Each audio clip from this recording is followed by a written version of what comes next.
హైదరాబాద్ చుట్టూ మరో మణిహారానికి అంతా రెడీ అవుతోంది. ఎప్పటి నుంచో ఎదురు చూస్తున్న రీజనల్ రింగ్ రోడ్ ఆర్ఆర్ఆర్ విషయంలో మరో అడుగు పడింది.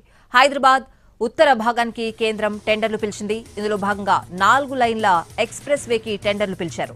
సంగారెడ్డిలోని గిమ్మాపూర్ నుంచి యాదాద్రి వరకు టెండర్స్ పిలిచింది కేంద్ర సర్కార్. మొత్తం 4 భాగాలుగా రోడ్డు నిర్మాణానికి టెండర్స్ పిలిచింది. మొత్తం 5,555 కోట్ల రూపాయల పనులకు టెండర్లను కాల్ ఫర్ చేశారు.